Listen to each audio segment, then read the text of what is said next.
Sánchez, coordinadora de Incidencia Política. Quería daros la bienvenida y agradeceros que estéis aquí en la presentación de datos nacionales de la Asociación InGénero del año 2025. Antes de comenzar, me gustaría agradecer a la Biblioteca Iván de Vargas por habernos cedido el espacio para poder hacer la presentación, también a las instituciones y entidades que nos acompañan, a las personas que atendemos, que también han hecho un esfuerzo por acercarse aquí con nosotros, y a quien no ha podido venir, pero nos está siguiendo a través de redes sociales, pues muchas gracias. La Asociación InGénero, que la mayoría ya la conocéis, nació en 2005 en Castilla-La Mancha. Se dedica a atender a personas que ejercen prostitución y a víctimas de trata con fines de explotación sexual. Y nuestro trabajo se realiza centrándose, sobre todo, en la defensa de derechos fundamentales. Los datos que hoy vamos a presentar son el resultado del análisis de la intervención que se desarrolla desde los diferentes equipos multidisciplinares que componen toda la Asociación InGénero y que han intervenido a lo largo del 2025 en 12 comunidades autónomas. En la actualidad hemos ampliado territorio y este año 2026 vamos a estar presentes en 14 comunidades autónomas. Durante la presentación vamos a contar con la participación de Miguel Ángel del Olmo como director de la Asociación InGénero, María Rosario Porras, que siempre digo mucho nombre, como responsable del área jurídica, Julia Dafina Ionusco como coordinadora de Castilla-La Mancha. Así que muchas gracias a todos por acompañarnos y nada, ya no me entretengo más y doy paso a Miguel Ángel. Buenos días, bienvenidas y bienvenidos y bienvenidas a todos. Quería, cuando estaba preparando la presentación de hoy, no se me ocurría mejor fórmula que empezar con el número 10.367. 10.367 personas hemos atendido este año. Para mí es una cifra brutal, es decir, son muchas personas. Se han atendido en muchos espacios a lo largo de España y nos parece que tienen que estar en el centro. Las personas para nosotros están en el centro y por eso teníamos que abrir la presentación con el número de personas atendidas durante este año. Ahora iré haciendo una introducción. Os hemos dejado un pequeño informe que podéis llevaros al final de la intervención, con los datos mucho más explícitos y con datos mucho más técnicos, pero nos parecía oportuno dar unas pequeñas pinceladas de las personas y el perfil de las personas que atendemos. ¿Vale? Empezamos con las demandas. De esas 10.367 personas, hemos recibido bastantes demandas a nivel social, 4.911, específicamente muy relacionadas con el acceso a servicios sociales, con prestaciones, con vivienda, con el acceso a la vivienda, que también lo voy a perfilar como uno de los problemas principales de las personas que ejercen la prostitución. 7.544 jurídicas. Yo creo que este es el reflejo absoluto de que son personas migrantes, que sois personas migrantes y que es importantísima la atención jurídica en los campos de la migración, ¿no? Hemos hecho regularizaciones, hemos hecho mediaciones, hemos hecho trabajo muy importante en trata, en violencias, en las diferentes violencias que afectan a las personas. 5.353 laborales, demandas laborales. Formación, inserción, mediación sociolaboral. Hay mucha gente que verbaliza que quiere abandonar la prostitución y tratamos de tener unos servicios laborales que les den respuesta a esas demandas. Y las psicológicas, que son 1.244 demandas sobre duelo migratorio, sobre ansiedad, estrés, postraumático, otras violencias, la atención a las violencias de las personas víctimas de trata. Es decir,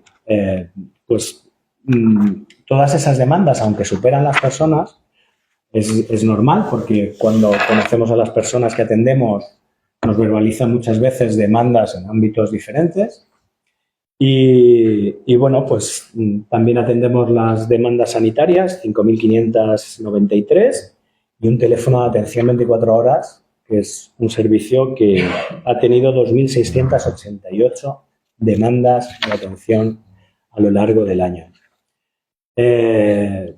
Bueno, tenemos un equipo profesional maravilloso y tratamos de dar respuesta a todas las demandas que nos planteáis las personas que ejercen la prostitución. Entonces, es muy significativo que podamos dar respuesta con los pocos medios que tenemos, porque siempre tendremos que decir que hay pocos medios, no podemos decir que estamos sobrados de medios, pero que se da una atención integral, que se da una atención directa y siempre poniendo en el centro a las personas. Para ver un poco el perfil de las personas atendidas, el 96,26% son mujeres, mujeres cis y trans. Trans, si recuerdo bien el dato, son 600 y pico mujeres que hemos atendido trans en todo el territorio. Me parece fantástico, me parece maravilloso. Me parece que es un vértice de nuestra aportación como ingénero, de nuestra identidad como ingénero, de atender a todas las personas que ejercen la prostitución, ya sean mujeres cis, sean mujeres trans o hombres cis, ¿vale? El 96%, como os adelantaba, son personas migrantes, el 46,95% en irregularidad administrativa. Esto se está salvando, el gobierno ha dado un empujón con la regularización y estamos salvando mucho. Estamos trabajando intensamente las entidades y los profesionales y me parece que es lo oportuno dar el empujón y darlo todo ahora. Los están saturados, cansados, los trabajadores sociales, otros que estamos trabajando los fines de semana, pero yo creo que va a merecer la pena, ¿no? 643 mujeres trans, ¿ves? Más o menos me es el guión, ¿no?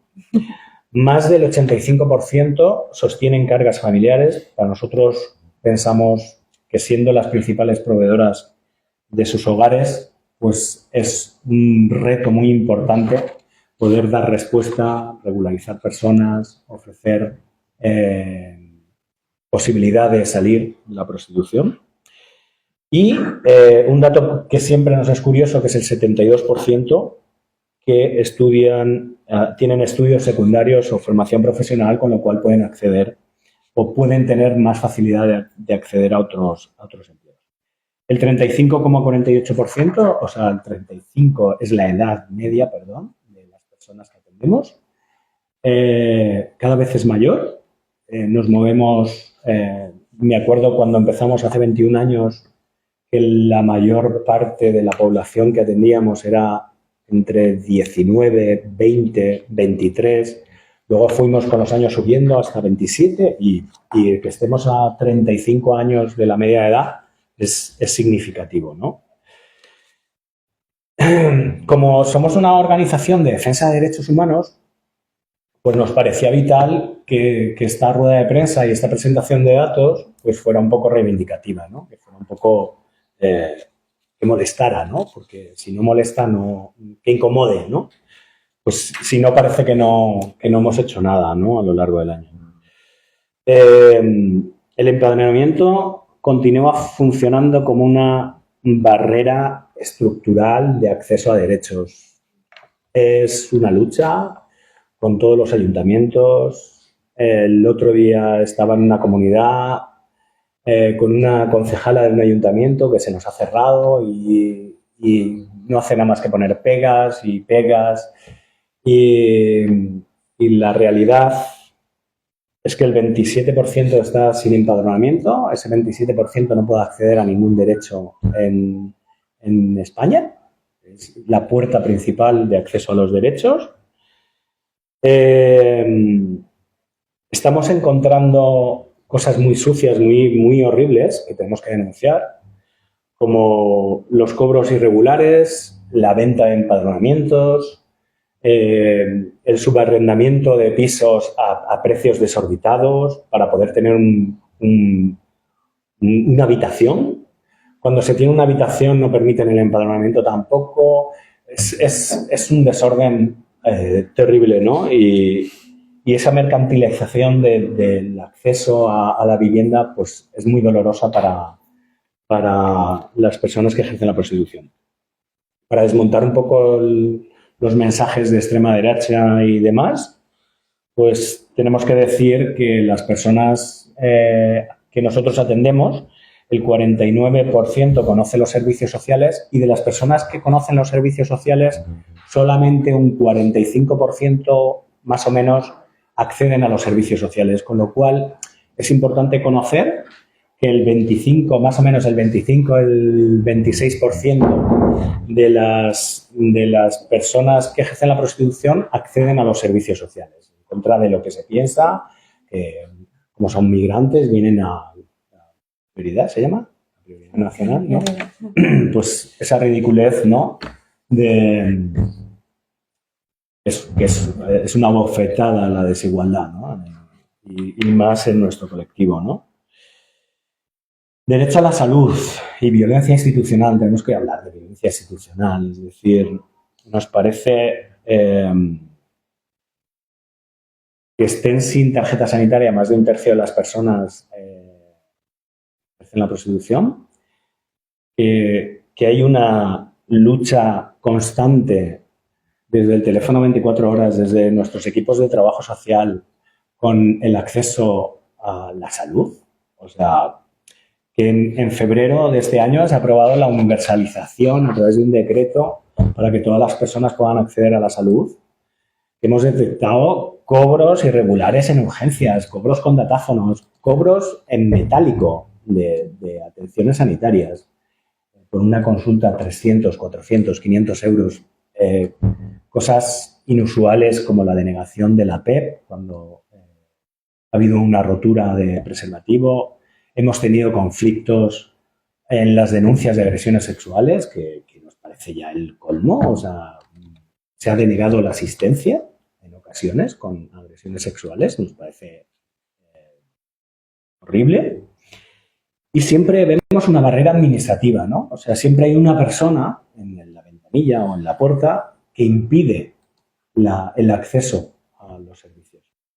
Nos da igual si está mandada por alguien, si muchas veces interpretan ellos la ley porque como yo soy el administrativo, pues yo gestiono las citas y gestiono quién entra y quién no entra en la consulta de urgencias o en la consulta del médico. A mí me cuentas lo que te pasa y yo ya veo si te doy el acceso a la salud o no te lo doy, ¿no? Nos parece horrible, nos parece que tenemos que poner un corte al acceso a la salud. Es un derecho humano universal y lo tenemos que defender con uñas y dientes. El Ministerio aprobó el decreto de acceso universal. No se está cumpliendo. No, a día de hoy no se está cumpliendo. Es decir, vemos muchas trabas todavía, muchas comunidades autónomas que no lo quieren poner en marcha y bueno, es que esto es ley. El decreto ley es ley y se debe de cumplir, ¿no? Y vamos a luchar y vamos a trabajar con el Ministerio de Sanidad y con las comunidades autónomas para luchar hasta por el pequeño caso que nos encontramos cada día, ¿no? Más barreras, la precariedad, el empleo, la exclusión social. Las alternativas laborales muchas veces son trabajos altamente precarizados, que no ofrecen una garantía de inserción, de vida, de futuro, de dar cobertura a las necesidades de las cargas familiares. Las dificultades de regularización, de las que va a hablar ahora Rosy, que desafortunadamente con el sistema autonómico que tenemos, pues en cada autonomía y en cada provincia, ¿no? Se actúa de una manera diferente, ¿no? Entonces es como una locura conjunta, ¿no? de tratar de dar cobertura a estas dificultades en la regularización de las personas. Siempre vemos el guiño a las mujeres trans, mucha vulnerabilidad, mayor vulnerabilidad. y trabajamos en consonancia con nuestros objetivos de que todas las mujeres tengan todos los derechos. Más problemas, el acceso a la vivienda. Ya os comunicaba con el tema del empadronamiento, ya se podía ver, ¿no? Yo creo que es un problema estructural que nos afecta como sociedad, pero que especialmente se ceba con las personas migrantes, ¿no? Es horrible, pero el sistema inmobiliario trata infinitamente mal a las personas migrantes. Las personas migrantes tienen que recurrir a ingenio para conseguir una habitación, para conseguir una vivienda o para conseguir un digno hogar, ¿no? Para poder vivir, ¿no? En condiciones. Nos encontramos con personas en situación de calle. Yo sé que es la mayor de las exclusiones en tema de vivienda, pero nos lo encontramos, ¿no? Y nos parece que los dispositivos y los recursos, especialmente en las grandes ciudades, que se comen a la gente, ¿no? Es algo muy duro. Pues yo, personalmente, que trabajo mucho en Madrid, pues es un desasosiego, pero yo creo que es en muchas ciudades grandes pues lo que nos encontramos, ¿no? O sea, lo residual de este problema de vivienda es que al final la gente se ve en la calle, ¿no? Salud mental y soledad no deseada. Tratamos de dar cobertura con actividades. El mundo de la prostitución es muy sórdido. Demasiado individualismo. La gente mira por sí misma y no mira a su alrededor. Yo siempre recuerdo en la campaña de trata que hicimos más importante, ¿no? La de por mí y por todas mis compañeras, ¿no? Que siempre ponemos ese énfasis, ¿no? De que tenemos que mirar más allá, o sea, tenemos que mirar qué está pasando a nuestro alrededor, ¿no? Y lo mismo tratamos de promocionar en todas las actividades que hacemos, las actividades grupales, todo lo que organizamos a nivel colectivo, a nivel grupal, para que se salgan de esos escenarios y se pueda producir compañía, solidaridad, sororidad, que es muy importante en los espacios para conseguir que las personas se sientan bien y puedan vivir, ¿no? Salud mental, que os voy a contar. Si hablo de víctimas de trata, pues imaginaos, ¿no? Pero hay personas con muchos problemas de salud mental y tratamos de dar cobertura, ¿no? Con los servicios psicológicos. Pero creo que es una dolencia mundial, que no se le presta la atención suficiente a la salud mental. Y pensamos que podemos hacer muchas más cosas y necesitamos más recursos para evitar suicidios, para evitar depresiones, para evitar esos problemas de salud mental tan graves que afectan a algunas personas, ¿no? Y queríamos mencionar también el uso sexualizado de las drogas, no solamente por las mujeres que ejercen la prostitución, que entendemos que hay un riesgo muy importante de consumo de drogas, sino también abogar por el famoso chemsex, también está afectando a los hombres que ejercen la prostitución. Estamos continuamente intentando prevenir todas estas situaciones que abarcan la salud integral de las personas, pero necesitamos recursos y necesitamos proyectos que aborden la situación de una forma integral, ¿no?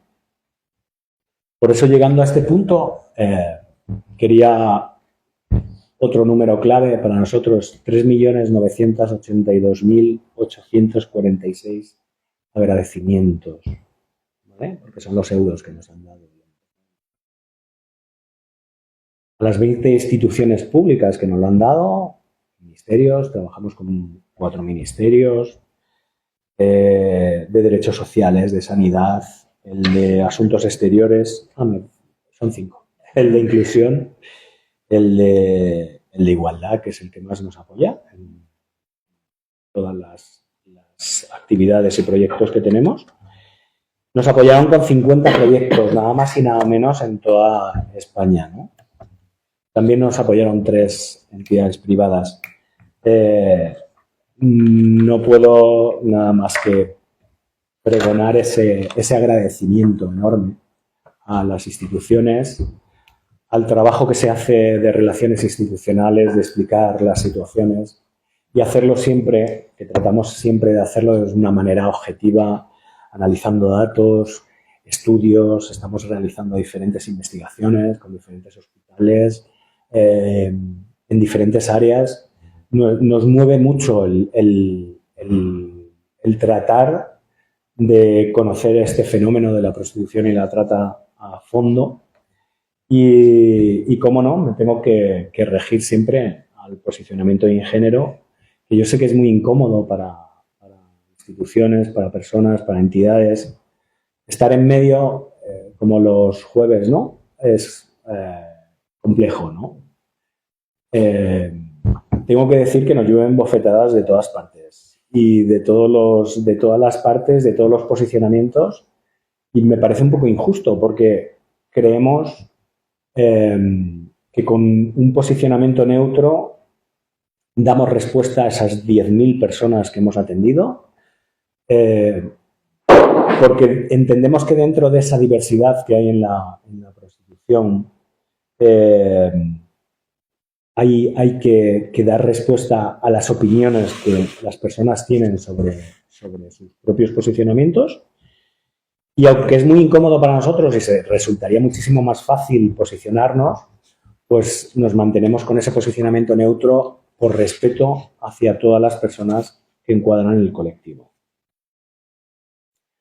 Hacemos esa intervención directa, tratamos de hacer las cosas con mucho rigor, recogemos un montón de datos. Yo lo siento por todos los profesionales de InGénero, pues los tenemos fritos, recogiendo datos, recogiendo al milímetro todas las intervenciones que hacemos, el carácter que tienen, los objetivos que conseguimos, los indicadores, todos y cada uno de las personas, todas y cada una de las personas que forman parte de InGénero tienen esa pesadilla encima de la cabeza, que es el tema de los datos. Nos interesan muchísimo los datos, nos interesa muchísimo conocer la realidad y en momentos como esta rueda de prensa y esta presentación de datos, pues explicar qué es lo que hacemos, cómo lo hacemos y bueno, apelar, antes de pasarle a mi compañera Rosy todos los datos que hemos obtenido de trata y de explotación sexual este año,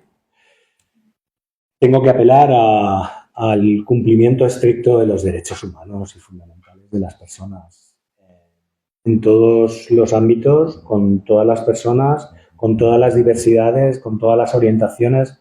Nos parece fundamental. Es decir, cada uno puede tener su discurso, pero siempre convergemos en lo importante, ¿no? En la consecución de derechos personales, sociales, sanitarios, jurídicos, de una forma integral y de una forma reivindicativa, incómoda, molestosa, porque molestamos a mucha gente y incomodamos a mucha gente, pero creemos que es nuestro papel como entidad.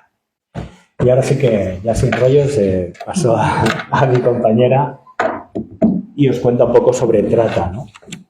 Buenos días a todos, muchas gracias por estar aquí. Y como bien ha dicho Miguel Ángel, pues yo voy a pasar a daros un poco la información sobre los casos de trata que atendimos durante el 2025 desde la Asociación InGénero. Tenemos que decir que el año pasado detectamos 95 posibles casos de víctimas de trata. Ya sabemos, como ha dicho Miguel, que el 96% de nuestros usuarios son de población migrante. Y algo significativo son las 26 denuncias interpuestas. Obviamente, del total, pues no es un número significativo, pero siempre el hecho de que una mujer denuncie y que la podamos ayudar solamente con una persona, para nosotros ya es significativo, ¿no? Obviamente, nos gustaría que estos 95 casos fuesen 95 denuncias, pero ahora os contaré los posibles motivos por los cuales no se llega siempre a denunciar, ¿vale?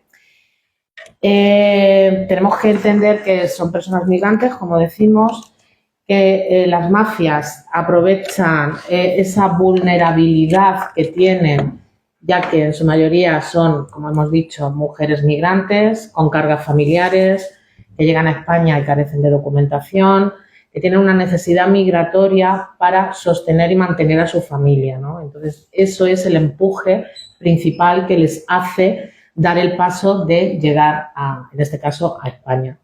Las mafias ven en esto una oportunidad de captación que hace que, pues, en esa situación de vulnerabilidad, pues acepten y vengan engañadas o con una falsa promesa de trabajo, y cuando llegan a España se encuentran con una deuda que se incrementa en la mayoría de los casos y que se ven abocadas a ejercer la prostitución porque las coaccionan, las amenazan, sobre todo con la familia en el país de origen. Tenemos que decir que de estas 96 posibles víctimas de trata, la edad media es un 29,9, o sea, es casi los 30 años de edad, ¿vale? En su mayoría os diré que la mayoría de las mujeres, el origen es colombiano, son de Colombia, seguidas de Venezuela, ¿vale? Esto siempre explico que se debe a los flujos migratorios, es decir, en el momento que un país no necesita visado para entrar en España, esa facilidad de entrada que tienen con respecto a otros países que sí necesitan visado hace que las mafias y las redes organizadas tengan ese acceso más fácil para llegar a Europa. Esta vulnerabilidad, como os he dicho, implica también que en muchos casos no haya denuncia. O sea, tenemos 69 personas, 69 mujeres que no han denunciado. ¿Por qué no denuncian? Tenemos varios motivos. Pues tenemos desde que tienen miedo porque están siendo coaccionadas, tienen mucho miedo ya no por ellas, sino por su familia, porque al final tenemos que tener en cuenta que vienen de países donde no existe una protección como podemos tener aquí en España, ¿no? Aquí en España tenemos la suerte de tener fuerzas y cuerpos de seguridad del Estado que nos protegen y que en el caso de cuando una mujer denuncia también se le protege, se le considera como testigo protegido y se activa un protocolo de protección a esa persona, ¿no? Pero, sin embargo, vienen de países donde la policía es corrupta, los jueces son corruptos, desconfían institucionalmente de la administración y eso lo trasladan a España, ¿no? Cuando llegan a España, pues obviamente una de las cosas principales para que tengáis en cuenta es que las mafias que las traen y siempre les dicen, nosotros somos amigos de la policía y si denuncias, este policía que viene al club te va a llevar a tu país, ¿no? Eso es un discurso extendido que utilizan todos para amedrentar a las mujeres. Obviamente no es así, es decir, es el chantaje que utilizan, pero sobre todo el chantaje en el país de origen. Es lo que a ellas más miedo le da y lo que hacen que frene pues la denuncia, ¿no? También muchas veces se les amenaza y les dicen, es que te vamos a expulsar, ¿no? Pues esa situación también impide que en muchas ocasiones denuncien, ¿no? El miedo a que piensan que se les va a expulsar de España, cuando es todo lo contrario. O sea, lo que se les hace es protegerlas, documentarlas, pero nunca expulsarlas. También por la dependencia económica. Para que veáis lo curioso de todo esto, hemos tenido mujeres que, a pesar de denunciar, de haber salido de esas redes, de esas mafias, siguen pagando la deuda. Tienen miedo, tienen temor y tienen una dependencia económica que hace que en muchas ocasiones, cuando no denuncian, siguen con esa mafia hasta que saldan completamente la deuda. Es decir, el temor y el miedo que tienen es brutal. Entonces, pues es otro de los motivos por los cuales no se llega a dar el paso de la denuncia. Siguiendo el hilo de lo que hablaba mi compañero Miguel, obviamente desde Ingénero lo que pretendemos es restituir esos derechos fundamentales que en el caso de las víctimas de trata especialmente se vulneran, ¿no? Tenemos que ver que son mujeres cuya dignidad y cuya integridad física se ve amedrentada diariamente. Sufren violencia física, violencia sexual, violencia psicológica. Eso para ellas les influye muchísimo, tanto a nivel de salud mental como a nivel de salud física, ¿no? Todo esto también es un trabajo conjunto, no solamente por el equipo jurídico, donde tenemos un protocolo de actuación cuando detectamos una posible víctima, sino que también necesitamos apoyo de nuestros compañeros los psicólogos, ya que son mujeres con unas secuelas emocionales impresionantes y que necesitan de un trabajo diario para poder, pues, poco a poco restituir esa salud mental que se le ha visto vulnerada, ¿no? Las mafias utilizan ese control.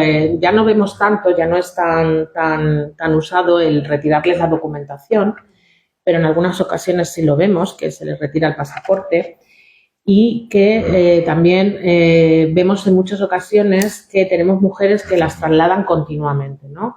Llegan inicialmente a Madrid, las trasladan a Murcia, de Murcia las llevan a Gijón, de Gijón a Sevilla. Incluso dentro de la misma localidad, de la misma población, de la misma ciudad, las trasladan de 3 a 4 días por distintos Airbnb, que también es ahora una forma de donde se ha trasladado la prostitución a pisos Airbnb, ¿no? Este control, este abuso sobre la movilidad y sobre las víctimas, pues también es muy difícil para nosotros en muchas ocasiones detectarlas, ¿no? Una de las cosas también que quiero decir por los cuales las mujeres no llegan a denunciar es por la fase en la cual detectamos a esta víctima. En numerosas ocasiones son mujeres que ya están en la postrata, es decir, ya han saldado su deuda, han salido de la mafia o siguen con la mafia, pero siguen ejerciendo la prostitución, ¿no?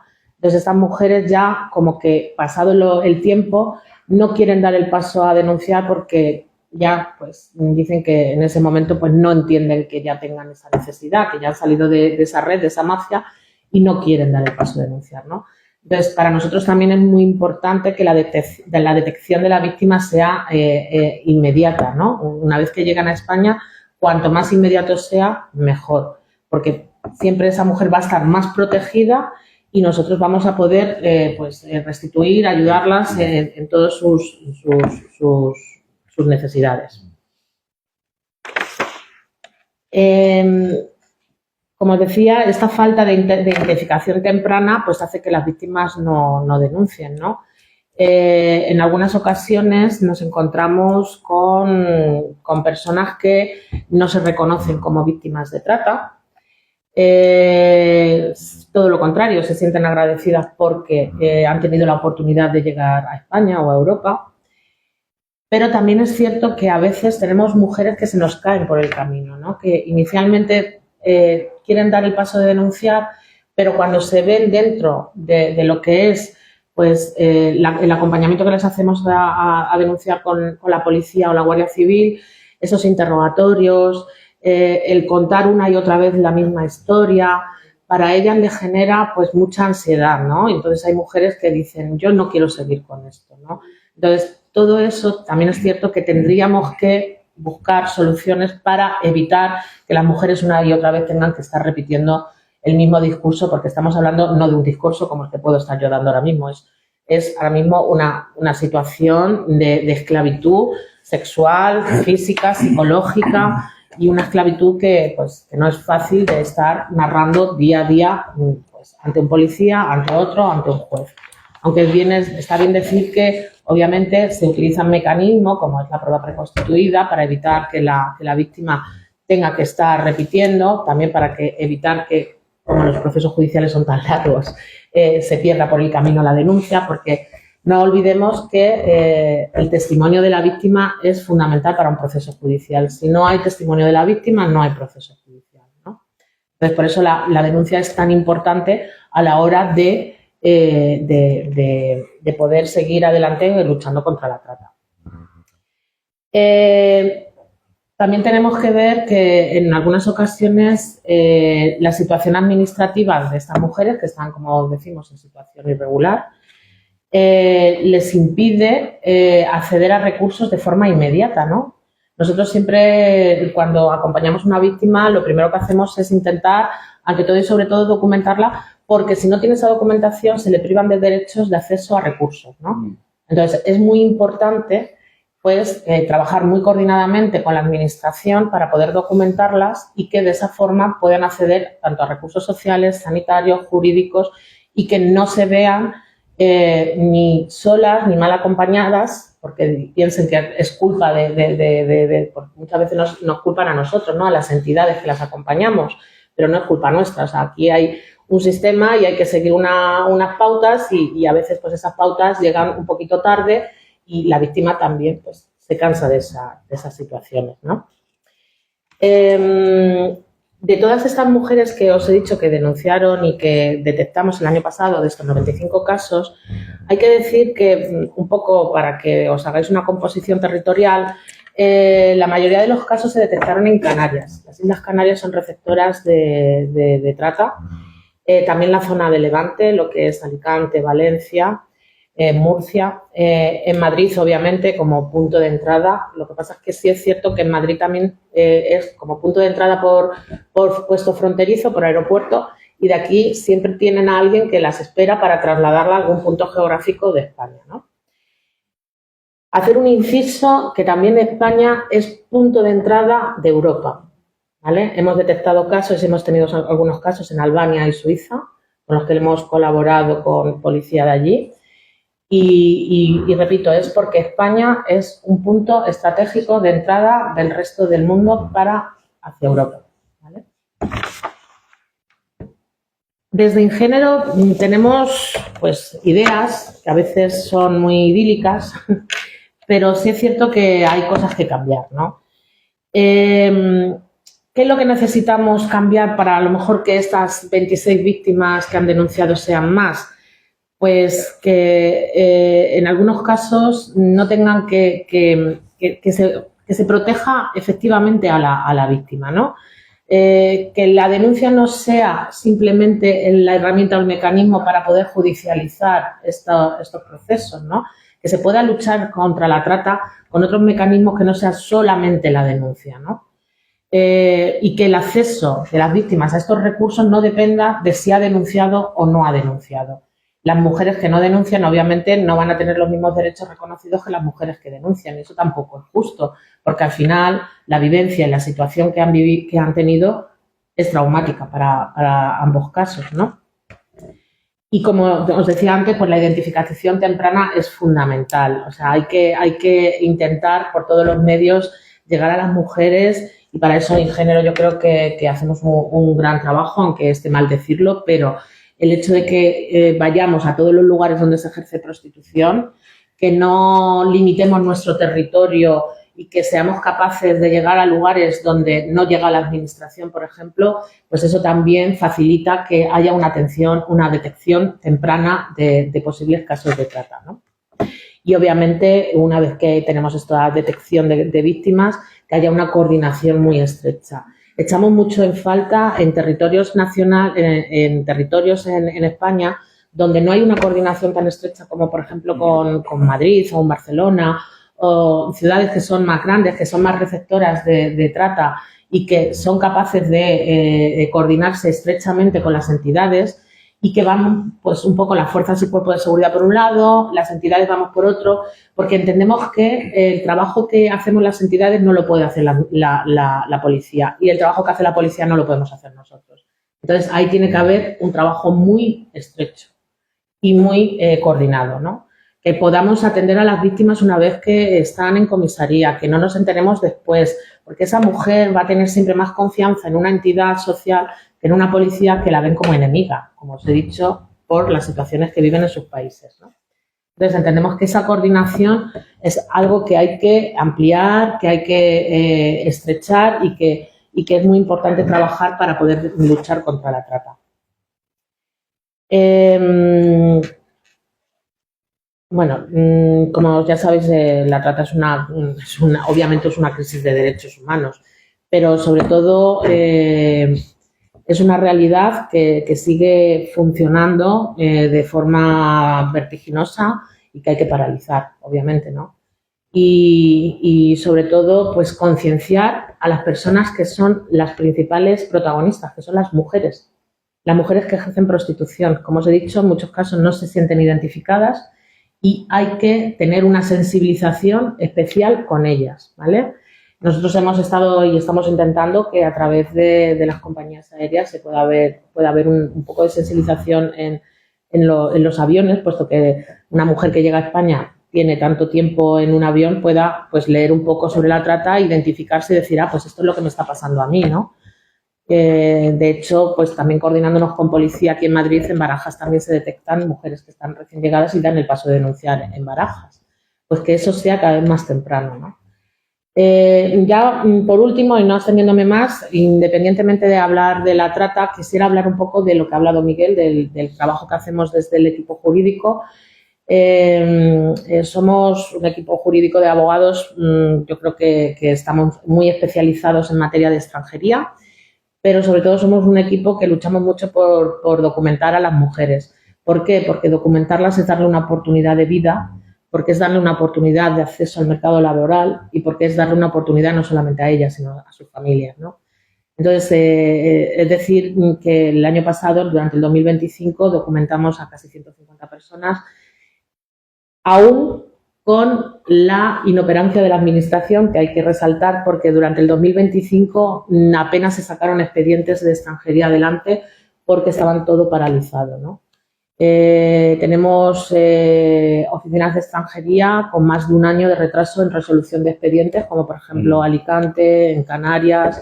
En Madrid también tuvimos una época que ahora pues parece que está más pues ha habido refuerzo de contratación de funcionarios y parece que ha habido más movimiento. Pero sí decir que el trabajo nuestro el año pasado se nos complicó mucho por esta lentitud de la Administración y seguimos reivindicando que, por favor, que haya un criterio unificado a nivel de España de todas las oficinas de extranjería. Es un agravio comparativo a una mujer que pueda vivir en Alicante con otra que pueda vivir en Sevilla, con otra que pueda vivir en Murcia. Entonces, un criterio unificado da oportunidades a todo el mundo, a toda la población extranjera para acceder a su regularización. Y de estos principales expedientes, obviamente, pues teníamos los arraigos, el arraigo socioformativo, el arraigo sociolaboral y familiares de español, ¿vale? También decir que desde el equipo jurídico atendemos a personas víctimas de violencia de género, nos coordinamos mucho con el Instituto de la Mujer y también con víctimas de agresiones sexuales. Y nada, seguimos con el trabajo y bueno, pues esperamos que las cifras de víctimas de trata aumenten en cuanto a denuncia, pero que obviamente no podemos erradicar la trata, que nos encantaría, pero sí vamos a estar acompañando a estas personas en su denuncia y en sus necesidades. Muchas gracias. Gracias.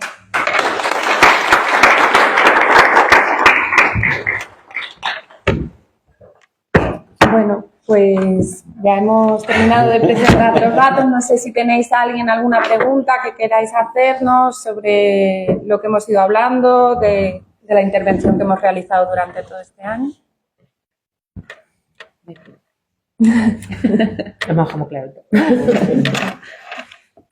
Bueno, pues si no hay preguntas, nada, agradeceros a todos, todas y todos mucho la presencia, estar acompañándonos en este momento y nada, pues muchas gracias. Gracias. Yo quería hacer una aclaración cuando habéis hablado un poco del empadronamiento y acceso al alquiler, sobre todo de las mujeres, hacer hincapié que las mujeres transexuales tienen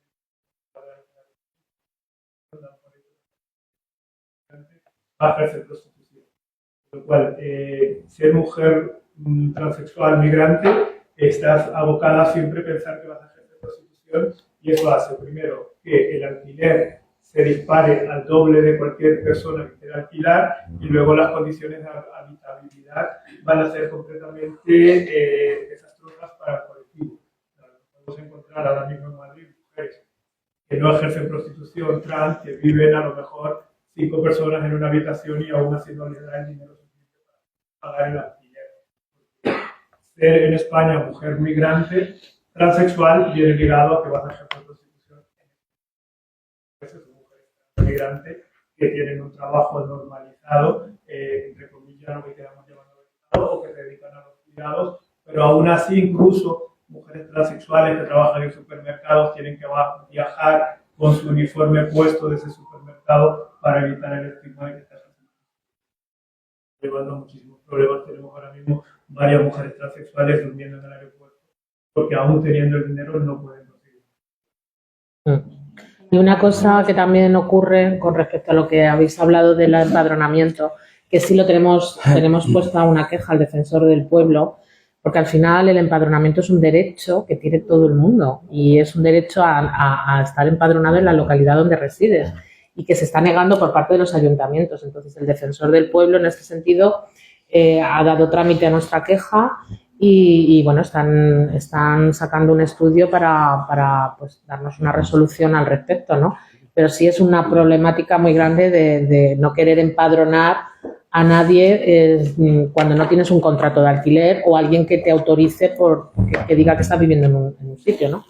Cuando es un derecho que viene reconocido en la ley.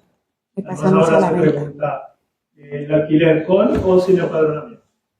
Dependiendo si quieres empadronarte es un precio y otro. Sí, están cobrando barbaridades. Pasamos a la venta individual fuera de la vivienda del empadronamiento para que puedas acceder a servicios sociales, que eso también. Y luego dentro del acceso a los servicios sociales, ahora que lo decís, ese porcentaje del 45% de las personas que conocen los servicios sociales, en su mayoría lo conocen porque van a solicitar el informe de integración social, no porque vayan a pedir una ayuda, que también hay que decirlo. O sea, que un poco quitar pues esa perogrullada que se habla de que todos los extranjeros vienen a pedir ayudas, que no es así.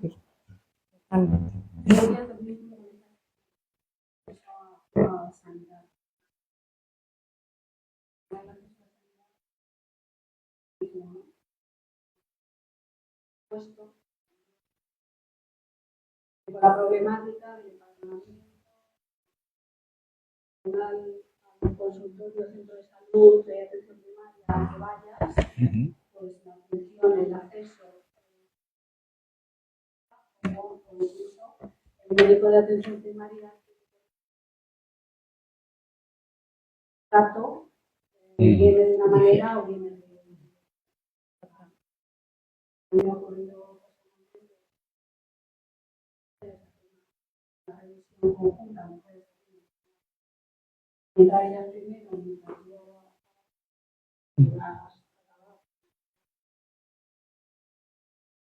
vas allí y de pronto mirar y hasta que no llegas tú la Como profesional.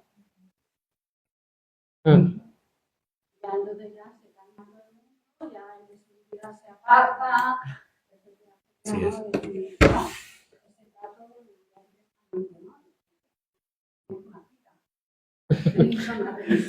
es un derecho. Eso es racismo institucional y está muy arraigado, más de lo que pensamos. Violencia, sí. O sea,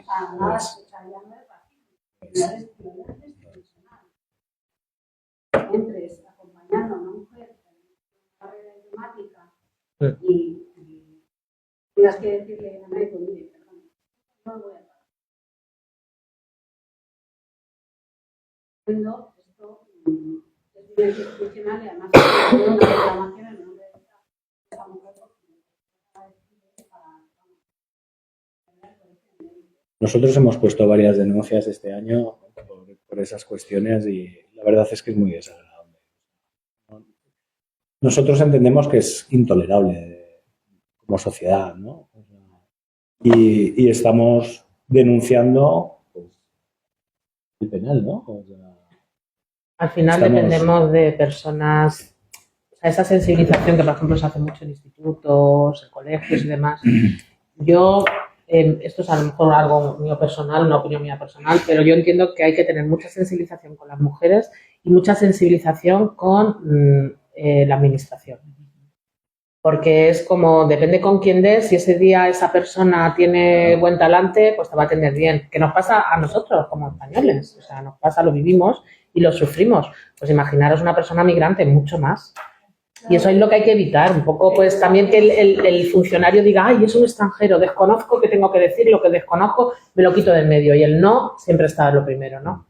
Entonces hay un poco que formarlos, que sensibilizarlos, pues que tengan la concepción que tienen de la inmigración cambie y vean que es una persona que necesita una cita médica, viene una cita médica como tú o yo, como cualquiera. Ya está. Pero es que es profesional y tienes que cumplirla. Es esa, como funcionario que eres, como profesional de la sanidad, si me permitís la una publicitaria, 31 de mayo, vecinos y vecinas de la pública, Muy bien. manifestación en Madrid. Que vayamos.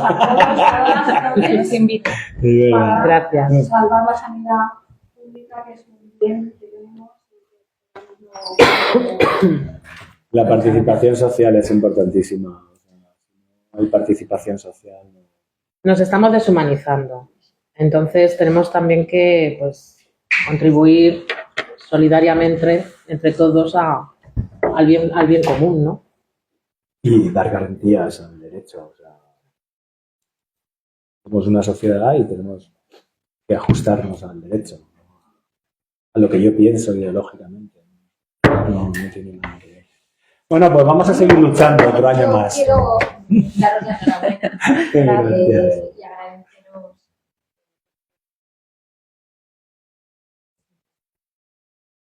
Sabéis que nosotros, digamos, cuando ya a ese punto tan difícil de conseguir una mujer, una persona, de denunciar, pero sí que es verdad que muchas de las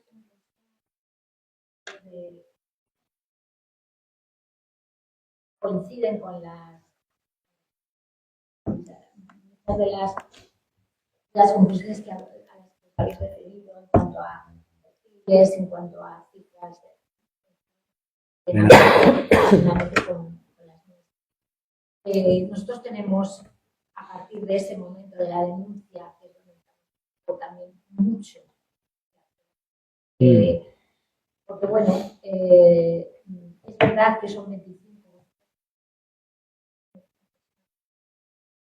Para nosotros, luego para mí, la media de las sentencias, cada año en primera instancia de audiencias provinciales en materia de trata esté rondando las 30, me parece, dadas las cifras reales de personas potenciales víctimas, me parece que tenemos muchísimo que hacer. Porque si esas pocas denuncias que llegan al final se quedan también por el camino, y son muchas, porque también hay violencia institucional durante el procedimiento, también hay muchas trabas durante el procedimiento, pues bueno, al final quiero decir que mis conclusiones coinciden plenamente con las vuestras. Me encantaría tener ese informe. Sí, Ahora te lo damos, no está aquí. A Beatriz y enhorabuena, de verdad, muchas Gracias a vosotros. Gracias. Gracias a vosotros, gracias a la Fiscalía, porque es cierto que en alguna ocasión he recurrido a vosotros por desesperación, aún sabiendo que vosotros no me podíais ayudar, pero era como, necesito a alguien que me escuche, que me aliente, que me diga, ¿no? Y es verdad que siempre estáis. Que no siempre podremos solucionar, pero ahí estamos. No estáis. A nivel institucional y incluso a nivel de casos concretos. En un momento determinado te encuentras que no sabes por dónde salir, qué hago con esta persona, qué hago con esta persona, ¿sabes? O está ya en proceso y de repente, bueno, pues que tiene que volver a declarar, que no le ponen el biombo, que tiene que venir desde Murcia a declarar a Madrid en lugar de hacerlo por videoconferencia, que no le distorsionan la voz, pero ¿qué es esto? ¿No? Que le ponen nombres y apellidos de los padres, de los hijos y la de la dirección del país de casa, origen. que es, De verdad, cuando detectéis ese tipo de deficiencias, de errores, de fallos, de contádnoslo, ¿no? Contádselo al fiscal delegado si estáis en una provincia, si no le puedo localizar. Estamos ahí para esas pequeñas cosas que al final no son tan pequeñas, ¿no? Porque si a una persona que finalmente se ha decidido a denunciar y le ayudas durante el procedimiento,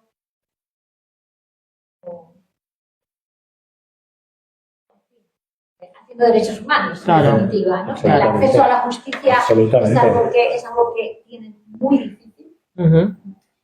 Hablabais de la denuncia. A mí me preocupa mucho también que no denuncian no ya como víctimas de trata. También lo son.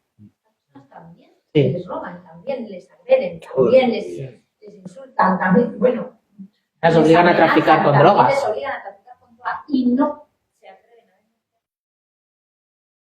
denunciar porque temen que esto sucede. Esto sucede, que llegan a la comisaría, denuncian, automáticamente.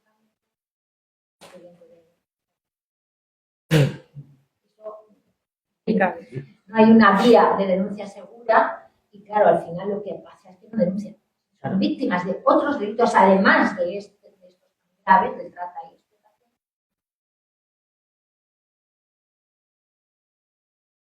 Muy complicados. Muchas gracias. Abordarlos cuando queráis. Gracias. Muchas gracias, de verdad. Muy bien. Pues nada.